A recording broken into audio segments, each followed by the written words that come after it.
뇌내 혁명 하루에 한 번씩이요. 뇌 분비 호르몬이 당신의 인생을 바꾼다. 그래서 단백질을 중심으로 해서 그것이 뇌내 호르몬이 우뇌를 통해서 활성화될 때 우리 인간은 건강을 유지하기가 유익하다. 이런 내용들이 계속 이어졌습니다. 알파파를 발생시키는 기억력을 좋게 하는 식품은 프랑스에서는 한 식품을 대상으로 한 흥미있는 실험 결과를 발표했다.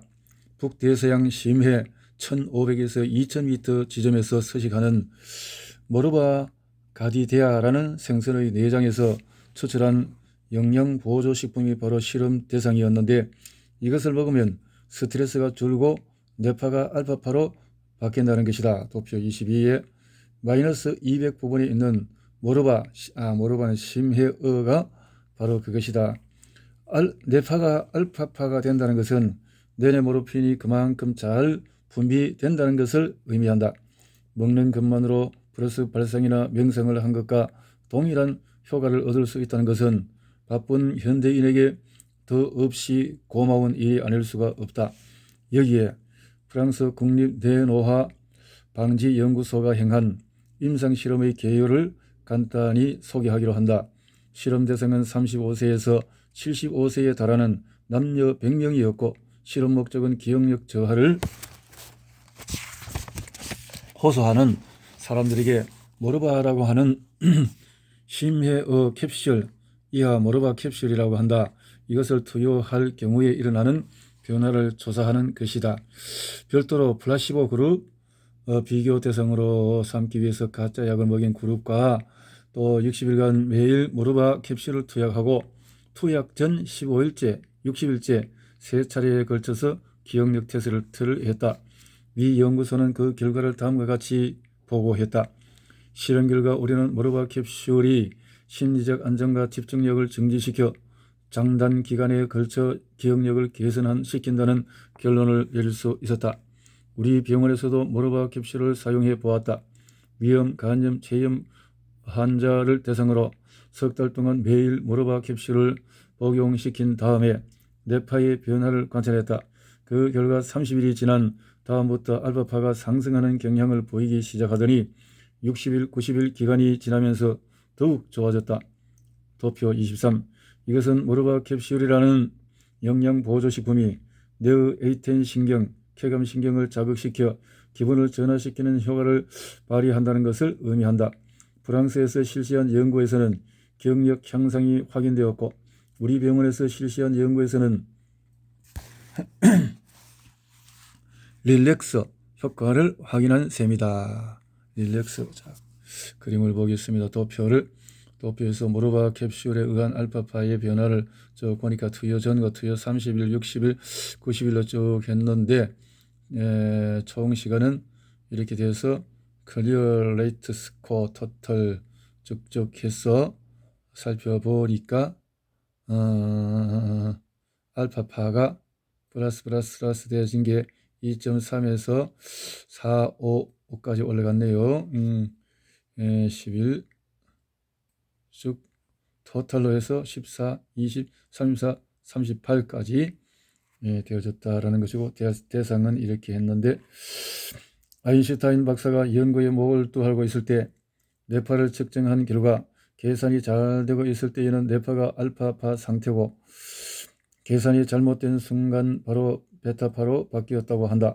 일반적으로 뇌의 계산 기능은 좌뇌로 알려져 있는데 알파파가 방출된다고 하는 것은 우뇌가 주체가 된다는 것을 의미한다.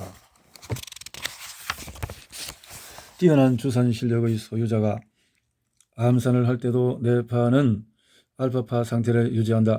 우리는 여기서 인간이 고도의 사고 능력을 발휘하고 있을 때에는 좌뇌가 아닌 우뇌가 사용된다는 사실을 알 수가 있다. 우뇌는 선천뇌라고도 한다.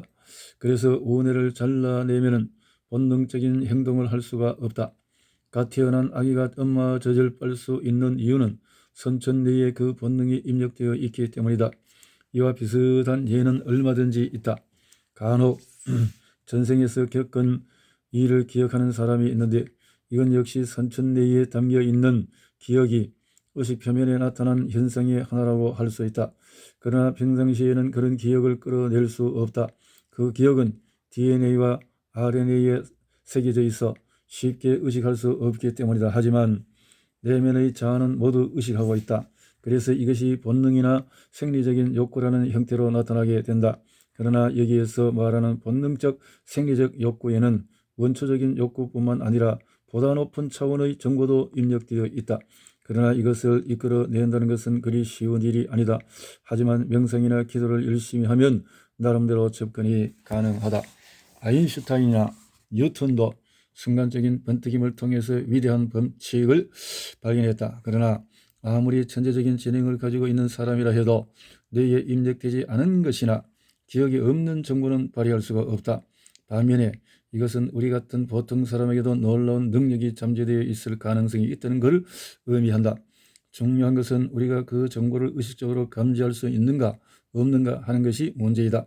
그 열쇠가 지금까지는 기도나 명상 또는 편안한 수면이었다. 그러나 모르바 캡슐처럼 기억력을 개선시키고 집중력을 증가시킬 뿐만 아니라 알파파까지 분비시키는 식품이 발견된다면 그런 식품을 섭취하여 무의식의 세계로 접근해가는 시대가 올는지도 모른다.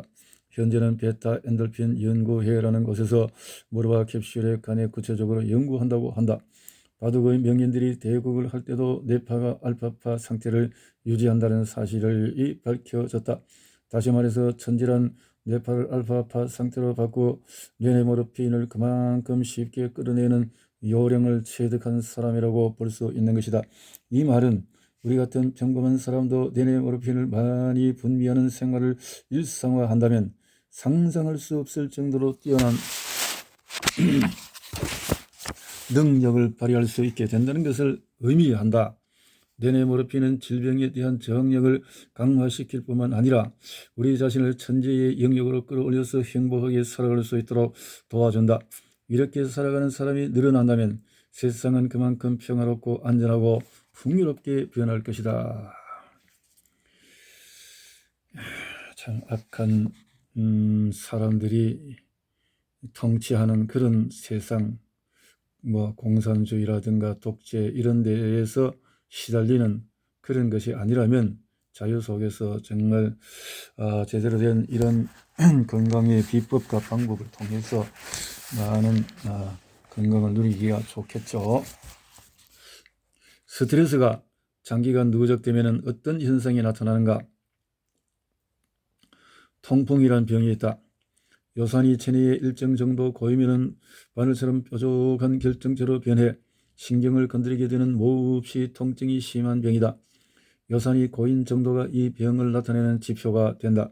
요산은 세포가 새로 만들어질 때 생기는 일종의 가스로 오줌이나 담즙의 형태로 배설되는 게 보통이다. 그런데 이것이 갑자기 많이 발생하거나 배설이 원활하지 못해 체내에 고이면 바람이 불기만 해도 심한 통증을 일으키는 통풍이라는 병으로 발전하는 것이다. 요산은 신장장애나 여러 결석 등의 원인이 되기도 한다. 요산이 고이는 원인은 지나친 운동이나 강한 스트레스 그리고 음식 때문일 수가 있는데 생선의 내장과 육류나 조개류에 포함된 퓨린이라는 물질이 그 주범으로 밝혀졌다. 통풍은 미식가들이 걸리기 쉬운 병이므로 요산치가 높아지면 미식을 삼가하는 것이 좋다. 또한 요산은 활성산소를 많이 발생시킨다는 사실이 최근 연구에 의해 밝혀졌다. 과잉 누적된 요산은 단순히 인체 내부에 고이는 것으로 끝나지 않고 다량의 활성산소를 발생시켜 세포에 상처를 입히고 염증을 유발시키는 원인으로 작용하는 것이다. 이런 현상이 신장기관에 발생하면 오줌이 잘 나오지 않게 되며 급기야 만성신장장애로 발전하여 생명을 위협할 위험도 있다. 병에 걸리면 약을 먹는다. 머리가 아프면 두통약 신세를 진다. 약이 우리에게 도움이 된다고 철석같이 믿기 때문이다.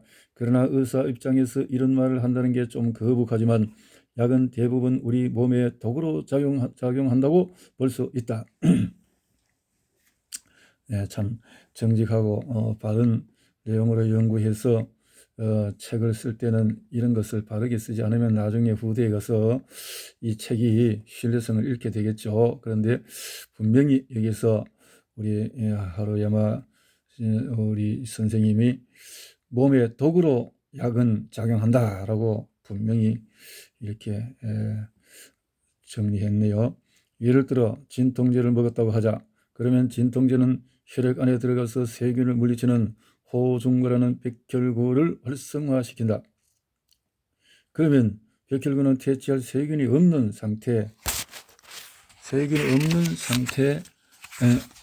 상태에서도 활성산소를 발생시킨다. 또 위 속에는 헬리코박터라는 세균이 있는데 백혈구가 이 세균에 닿으면 활성산소가 발생한다.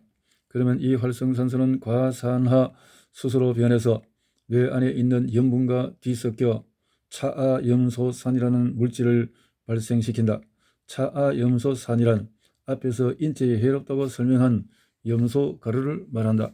만일 체내에 염소가루가 생겨서 요소와 섞이면 맹독성 발암물질로 변한다. 이와 비슷한 과정을 거쳐 체내에 생성되는 발암물질은 헤아릴 수 없을 정도로 많다. 담배를 피우면 벤즈파이렌이란 발암물질이 나온다. 이 물질은 담배뿐만 아니라 훈제 식품에도 포함되어 있다. 그리고 햄의 발색제로 사용되는 아초산염은 위 속으로 들어와서 단백질 분해 물질과 만나 니트로소아민이라는 발암물질을 만든다. 한마디로 말해서 현대를 사는 우리 인간은 발암성 물질을 끊임없이 자기 입에 집어넣고 있는 것이다. 여기서 강조하고 싶은 것은 이 모든 물질이 활성산소를 발생하는 원인으로 작용한다는 사실이다. 활성산소를 분비시키는 물질은 너무나 많다. 저절로 발생하는 경우를 포함시켜 모두 다 조사한다면 헤아릴 수 없을 정도로 많을 것이다. 그러나 활성산소를 가장 많이 발생시키는 원인은 뭐니 해도 스트레스라는 사실을 명심해야 한다. 식품이나 약품 등도 원인으로 작용하지만 가장 큰 원인은 역시 스트레스인 것이다. 게다가 노르아드레날린과 아드레날린까지 분비시키는 것을 감안한다면 결국 이 스트레스는 현대인을 질병의 구렁텅이로 몰아넣는 원흉이라고 할 수 있다. 이것은 암도 발생시키고 뇌혈관도 막히게 하는 등 모든 질병의 근원으로 작용하여 인간으로 하여금 본래 타고난 120년의 수명을 고작 80년에서 마감 지을 수밖에 없게 만든다. 활성산소는 인류의 가장 커다란 적이다. 그러나 그 원인을 거슬러 올라가 보면은 결국에는 스트레스가 자리 잡고 있다. 이 모든 상황을 종합할 때 우리 인간의 건강에 가장 해로운 것은 스트레스라고 할 수 있다. 그렇다면 스트레스란 무엇인가? 그것은 심리적, 생리적으로 일그러진 상태, 간단하게 말해서 정신적으로 싫다고 받아들이는 것이다. 외부의 자극을 부정적으로 받아들이는 것, 불안이나 걱정, 욕구, 불만이나 증오, 질투나 부러움, 열등감 등의 모든 마이너스 발상이 여기에 속하는데 바로 이럴 때 달려드는 스트레스가 우리를 병약하게 만든다. 그런데 이것을 피하게 하는 것이 내내모르핀이다. 내내모르핀이 나오면 스트레스는 마이너스로 작용하지 않는다. 스트레스에는 마이너스로 작용하는 스트레스와 플러스로 작용하는 스트레스가 있는데 이것은 수용하는 자세에 따라 결정된다고 볼 수 있다. 탄생전을 보고 발암물질이 있을 텐데 괜찮을까라고 걱정하면서 먹으면 마이너스 스트레스가 된다. 간이 나빠지지 않을까 걱정하면서 술을 마시면 정말로 간에 좋지 않은 결과를 초래하게 된다. 담배를 피울 때도 폐암에 걸리면 어쩌나 하는 등의 자책감을 느꼈다고 하자. 그것이 원인이 되어 폐암으로 발전하는지 어떤지는 모르겠으나 그로 인해 아드레날린이 분비되는 것 하나는 확실하다. 아드레날린이 분비되면 그로 인해 활성산소가 발생하고 그 결과 우리 인체에 어떤 해를 입게 되는지 설명하지 않아도 충분히 이해할 수 있을 것이다. 그러나 담배를 피우더라도 이제 일이 끝났구나, 담배 맛 정말 좋군 이라고 생각한다면 뇌내 모르핀인 베타 엔돌핀이 분비되어 인체에 그만큼 이로운 작용을 할 것이다. 인간의 사고방식은 습관의 지배를 받는 경향이 있다. 따라서 마이너스 발생을 하는 사람은 끊임없이 마이너스 사고를 하고 플러스 발생을 하는 사람은 계속 플러스 사고를 하게 된다. 플러스 사고와 마이너스 사고가 일정 기간 누적되면 현격한 차이가 나타나게 된다. 예를 들어 뇌의 성장 완성기인 25세 전후까지 육체적으로 동일한 조건을 갖고 있는 두 사람이 플러스 발성의 인간형과 마이너스 발성의 인간형으로 나뉘어 생활하다 20년 후에 만났다고 하자 외관상 나타나는 연령이나 건강 상태 그리고 노화의 정도 등을 볼 때 전자와 후자는 상당한 차이를 나타낼 것이다. 이것은 내내모르핀을 정복한 사람은 인생을 정복할 수 있다는 논리를 증명하는 좋은 증거가 된다. 내내모르핀을 누릴 수 있다면 그것은 아주 건강을 누리는데 큰 도움이 된다. 산화는 두렵다. 오래된 음식은 피하자. 산소 때문에 일어나는 여러 가지 부작용을 보면 산소가 서로 다른 두 가지 얼굴을 지니고 있다는 사실을 쉽게 알 수 있다. 우선 산소는 우리 인간에게 없어서는 안 될 필수 불가결한 물질이다. 인간을 포함한 모든 동물은 몸 밖에서 영양분을 섭취하고 그것을 산소로 연소시켜 에너지를 얻는다. 만약 산소가 없다면 인간은 물론 지구상의 거의 모든 생물이 멸종하고 말 것이다. 산소는 이렇게 모든 생물에게 에너지 원천으로 작용한다. 이런 의미에서 볼 때 산소는 우리에게 매우 유익한 반면 앞에서 설명한 활성산소로 변화되어 질병을 일으키고 노화를 촉진시키며 끝내는 생명까지도 앗아가기도 한다. 공기 중에서 산소가 일으키는 다음의 작용들을 보면 산소가 얼마나 나쁜 역할을 하는지 쉽게 이해할 수 있을 것이다. 새가 녹이 쓴다. 고무가 탄력을 잃는다. 버터나 식용유가 변한다. 껍질을 벗겨놓은 사과가 변색한다. 그렇다면 인간에게 절대적으로 필요한 산소가 독으로 작용하는 이유는 무엇일까? 이것을 이해하려면 우선 지구에서 제일 먼저 생명체의 형태로 생겨났던 미생물에 관해 살펴볼 필요가 있다. 이 지구상에 최초로 생겨난 미생물은 처음에는 산소 없이도 살 수 있었다. 오히려 산소가 있으면 곤란한 생명 시스템이라 할 수 있다. 그런데 언제부터인가 태양광선을 이용해서 에너지를 만드는 마름, 그러니까 수초가 번식하기 시작했고 이 수초는 노폐물로 산소를 토해내기 시작했다. 인간이 산소를 들이마시고 탄산가스를 토해내는 것과 정반대 현상이다. 이렇게 마름이 산소를 점점 토해내자 산소가 없이도 잘 자라던 미생물은 산소독의 해를 입어 모두 멸종하게 된 것으로 추정된다.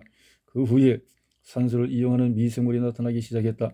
산소가 있는 곳에서 살 수 있는 미생물을 호기성 미생물이라 하는데 산소로 구성된 대기권이 지구를 에워싸게 되면서 이 같은 호기성 미생물이 지천에 퍼지게 되었다. 한편 산소가 있으면 살지 못하는 미생물을 혐기성 미생물이라고 하는데 이런 미생물은 거의 사라지고 공기가 닿지 않는 깊은 땅 속이나 바닷속 혹은 인간의 내장 속에서 근근히 생명을 유지하게 되었다. 우리 인간의 체내에는 산소를 끓이는 혐기성 미생물의 흔적이 아직도 남아있다. 세포핵이 바로 그것이다. 세포핵 주변에는 에너지 발전소 역할을 하는 미토콘드리아라는 부분이 있는데 이 미토콘드리아의 활력이 떨어지면 세포핵과 산소가 닿게 된다. 그것을 현미경으로 관찰해 보면 핵은 산소와 부딪히는 순간 바로 죽어버린다. 이 현상에서 잘 알 수 있듯이 산소는 인간이 살아가는 에너지를 만드는 데는 절대적으로 필요한 존재이지만 동시에 독으로 작용하는 부정적인 존재이기도 하다. 산소를 캡슐로 써서 에너지를 만들 때만 조금씩 사용하고 그 외에는 공기가 없는 환경에서 살 수 있다면 인간의 생명이 몇백 년으로 연장될지도 모른다는 생각이 들 정도로 산소는 생물에게 독약이나 다를 바 없는 물질로 작용하는 것이다. 식품을 공기 중에 두면 점점 상하게 되는 것이 그 증거 가운데 하나다. 고기나 생선은 산소에 닿으면 10초 단위로 상태가 나빠진다. 이것이 산화라는 현상이다. 산화한 음식을 먹는다는 것은 체내에 산화물을 집어넣는다는 것을 의미한다. 이것은 녹을 체내에 집어넣는 것과 같으며 따라서 그 인체 역시 그만큼 산화가 촉진된다. 이 같은 산화를 억제하는 물질을 항산화 물질이라고 하는데 비타민 C, 비타민 A 그리고 비타민 E 등이 이 같은 작용을 한다. 야채나 허브 등의 식품은 자체 내에서 스스로 산화를 막는 항산화 물질을 만들고 있으므로 이런 식품을 섭취하면 항산화력을 키울 수 있다. 참고로 식품을 섭취할 때 가장 이상적인 방법 몇 가지를 소개하겠다. 주스를 마실 경우에는 신선한 야채나 과일을 즉석에서 갈아 마시는 것이 가장 좋다. 캔에 넣어 아무리 잘 저장한다 해도 시간이 지나면 일정 부분의 산화를 피할 수 없기 때문이다. 초밥도 미리 썰어 놓은 생선은 이미 상당 정도 산화가 진행된 상태이므로 즉석에서 잘라 만든 초밥을 먹는 것이 가장 이상적이다. 즉석에서 만든 초밥과 배달 온 초밥은 그 신선도 면에서 현격한 차이를 나타낸다.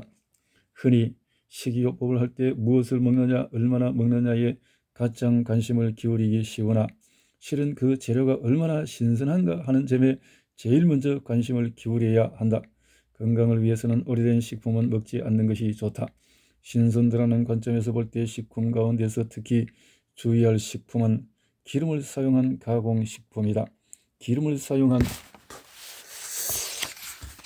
가공식품은 대개 식물성 기름을 사용하는데 식물성 기름은 불포화 지방산이 많기 때문에 분자 구조가 불안정한 상태로 체내에 들어가서 역시 분자 구조가 불안정한 활성산소와 섞이기 쉽다.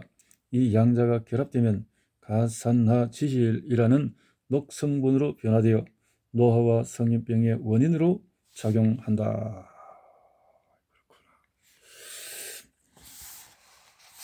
일을 열심히 하던 사람이 정년 퇴직 후에 성인병에 걸리는 이유는 식사가 건강이나 젊음을 유지하는 열쇠가 된다는 사실이 밝혀지면서 자기 나름대로 올바른 식생활을 하기 위해서 노력하는 사람이 늘어나고 있다. 아무리 고령화 사회가 되어 전보다 오래 살 수 있다고 해도 건강하지 않으면 즐거운 노후를 보낼 수 없기 때문이다. 한편 암, 심장병, 뇌혈관 장애라는 이른바 3대 성인병은 변함없는 위세로 사람들의 인생을 괴롭고 우물하게 만들고 있다. 여기에 최근에는 뇌의 노화나 치매 현상까지 걱정해야 하는 사람이 많이 늘어나고 있다.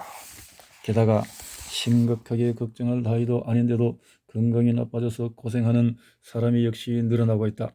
한창 일할 나이에 성인병으로 도중하차 하는 사례나 개미처럼 열심히 일하는 회사원이 정년 퇴직을 고비로 갑자기 쇠약해지는 예도 흔히 보게 된다. WHO에서 재미있는 실험을 한 적이 있다. 일을 왕성하게 할 수 있는 건강한 사람에게 일을 시키지 않고 시간과 돈을 충분히 제공한 것이다. 따라서 실험 대상으로 선정된 사람들은 아무 일도 하지 않고 마음껏 놀아야 했다. 하지만 그 결과는 얼마 안 가서 성인병 형태로 나타났다. 일을 하는 것은 건강에 좋다. 이것이 WHO의 실험을 통해 밝혀진 사실이다. 일을 좋아하고 거기에서 보람을 느끼는 사람한테는 열심히 일하는 과정 자체가 뇌내 모르핀을 분비하는 계기가 된다. 일을 좋아하는 사람이 일할 기회를 빼앗기면 중성지방이 증가하거나 혈당치가 높아져서 쉽게 질병 위험권에 들어간다. 의학적으로 볼 때 정년 후에 치매 현상이 나타나거나 질병에 걸리는 현상은 충분히 설명이 가능한 것이다. 여기서 가장 걱정스러운 것은 정도의 차이는 있지만 현대사회는 WHO의 실험에서 부여한 상황을 정년이 지난 사람에게 자동적으로 떠안길 수밖에 없다는 사실이다. 60세라는 연령은 현역으로 일할 수 있는 충분한 건강한 나이이다. 그런데도 강제로 일을 빼앗아 버리는 것이다. 돈만 있다면 먹는 것은 걱정할 필요가 없는 것이 요즘 세상이다. 굶어 죽는 상황을 체험하기가 오히려 힘든 세대라고 할 수 있다. 돈도 연금이라는 형태로 일정액을 지급받고 있다. WHO의 실험과 너무나 비슷한 상황에 처하는 사람이 양산될 수밖에 없는 것이다. 이 같은 환경에 처하면 어떤 인간이든 성인병에 쉽게 걸린다는 WHO의 실험 결과가 지금 우리 사회에서 광범위하게 벌어지고 있는 것이다. 건강과 장수는 병행한다. 유일한 예외는 의료기술이 발달하여 식물 인간의 수명을 늘리는 것뿐이다. 이것을 제외하면 건강과 장수는 거의 대부분 병행한다. 하지만 현재의 상황이 개선되지 않는 한 한창 일할 나이인 60세 고참 대부분은 아주 쉽게 질병의 구렁텅이로 빠지는 결과를 면치 못할 것이다. 통계적으로 평균 수명이 늘어난다고 해도 그것은 억지로 생명을 부지하는 사람의 수를 늘리는 외에 다른 의미가 없다. 누구나 동의하겠지만 이 같은 사태는 바람직하지 못하다. 정부는 국가 시책이나 법률 문제를 떠나 국민 개개인이 바라는 바를 충족시켜주는 차원의 행정을 펼쳐야 할 것이다. 마슬로의 욕구 단계의 설에서 설명한 바와 같이 인간에게는 갖가지 욕구가 있다. 그리고 그 욕구는 각기 단계가 있어 저차원적인 욕구가 충족되었을 때 비로소 다음 단계의 욕구로 발전한다. 따라서 개개인의 욕구를 느끼는 단계는 각자 다를 수밖에 없으므로 그것을 한데 모아 관리한다는 것은 사실 무리가 따른다. 하지만 현대인이 가지고 있는 보편적인 욕구를 파악하면 총체적인 관리가 가능할 수 있다. 그렇다면 현대인 일반은 과연 어떤 욕구를 가지고 있을까? 건강 분야로 압축하면 다음과 같이 집약할 수 있을 것이다. 1. 젊음과 아름다움을 유지하고 싶다. 치매를 예방하고 싶다. 오래 살고 싶다. 기억력을 유지하고 싶다. 노화 속달을 늦추고 싶다. 퇴직 없이 오랫동안 일하고 싶다. 피로를 풀고 싶다. 암을 비롯한 기타 질병에서 해방되고 싶다. 살을 빼고 싶다. 스트레스를 피하고 싶다. 여유를 즐기고 싶다. 정력을 유지하고 싶다. 대충 이런 내용이 아닐까? 그래서 이런 욕구를 전부 충족시킬 수 있는 사람은 즐겁고 활력이 넘치는 인생을 살아갈 것이며 이런 사람이 늘어난다면 사회 전체에 활력이 생길 것이다. 자, 이런 사람이 이렇게 축복의 삶을 누릴 수 있는 세상이 되면 되는데 악한 자들이 어쨌든 사람의 생명을 빼앗아 가려고 온갖 발버둥을 치고 있는 세상 속에서 시달리니까 이 스트레스로 망가지는 인생인 것을 생각을 해 보게 되어집니다. 뇌를 활성화시키는 식생활의 3가지 포인트. 병이란 생물체의 몸에 생리적으로 이상이 생기는 현상이라는 것이 종래의 견해였다고 할 수 있다. 그러나 스트레스에 관해 연구를 통해 병이 인간의 마음과 깊이 관련되어 있다는 사실이 최근에 잇따라 밝혀졌다. 인간의 마음은 개인의 문제로 끝나는 것이 아니라 사회 및 시대와 상호 영향을 주고받는다. 사회 환경이 그 시대를 살아가는 사람의 마음 상태에 큰 영향을 미치고 한 인간의 마음은 그 사회에 많은 영향을 미치기 때문이다. 의사가 한 인간을 진찰할 때 육체를 살펴보고 혈액이나 심전도를 검사하는 등의 의료 행위 그 자체만 중시하면 그 사람의 질병을 속속들이 파악할 수가 없다. 그 사람이 신봉하는 사회 이념, 사회, 가정에서의 위치도 자세히 파악하여 질병이 생기게 된 원인을 다각도로 규명하여야 한다.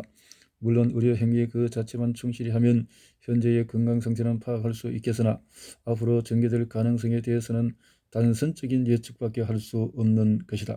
사회와 몸, 마음 이 3가지 조화를 이루지 못한다면 진정한 건강이라고 말할 수 없다. 병은 마음에서라는 옛말에 나오는 마음은 사회가 만들어내는 것이며 그 시대의 환경에 따라 영향력을 발휘하는 양태가 다르다 할 수 있다. 병의 유무를 진단하고 치료하는 것으로 의료 행위가 끝나는 시대는 지났다. 앞으로는 병을 미연에 방지하는 것, 즉 예방에 대한 것을 염두에 두어야 한다. 병을 미연에 예방하기 위해서는 영양 보충, 적당한 운동, 그리고 스트레스의 해소가 불가결한 요소가 된다. 명상으로 이완 상태를 만들어서 스트레스를 완화시키고 적당한 운동을 통해 근육을 붙이고 기존의 근육을 유지시켜야 한다. 그리고 다음 3가지 사항을 착실하게 지키는 식생활이 필요하다. 양질의 단백질, 혈관 막힘을 예방, 활성산소를 중화시킨다. 식생활로 뇌의 건강을 유지하려면 위에 열거한 3가지 사항에 유의해야 한다. 우선 항목 1은 중요성을 다시 한번 설명해 보겠다. 뇌내 몰입히는 누차 말했듯이 단백질로 구성된다. 그런데 이 단백질은 아미노산이 사슬처럼 엮여 만들어지는 물질이므로 아미노산이 필요하다. 반면에 아미노산은 식사를 통해서 섭취한 단백질이 분해되어 생겨난다. 아미노산 20종이 있으며 그 중에 8가지는 체내 합성이 불가능한 필수 아미노산이므로 음식물에서 섭취해야 한다. 나머지 12종은 체내 합성이 가능하다. 하지만 여기서 무엇보다 중요한 것은 양질의 단백질을 매일 충분히 섭취해야 한다는 사실이다. 그렇지 않으면 쉽게 지칠 뿐만 아니라 내가 금방 망가져서 노망하거나 빨리 죽게 되는 것이다. 그런데 내가 지치거나 망가지는 데는 개인차가 있다. 내 세포를 활성화시켜서 주면은 망가지는 세포수는 현저하게 감소한다. 여기서 내 세포 활성화에 가장 중요한 역할을 하는 것이 바로 뇌내 모르핀이므로 뇌에 충분한 영양을 공급하도록 유의해야 한다. 현재 뇌내 모르핀은 20종 정도가 알려져 있는데 그 중에서 티로신이라는 아미노산이 가장 중요하다는 역할을 한다는 사실은 이미 앞에서 충분히 설명했다.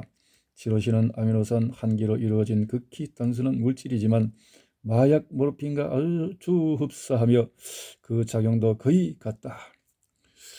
마약 모르핀은 중독성을 비롯한 여러 가지 부작용이 따르지만 이것은 그런 위험이 전혀 없다는 차이다. 이렇게 단백질은 지방처럼 한꺼번에 많이 먹어둘 수 없는 영양이기 때문에 필수 아미노산을 많이 포함한 음식을 매일 충분히 먹어야 한다. 구체적으로 육류와 생선류, 콩류가 좋다. 이렇게 해서 혈관이 막히는 원인으로는 쭉쭉쭉 이렇게 뭐 지방 자체도 있지만 지방도 안 좋은 지방이 있고 좋은 지방이 있죠. 저칼로리 식사를 하자. 또 그럼 가식은 왜 몸에 해로운가?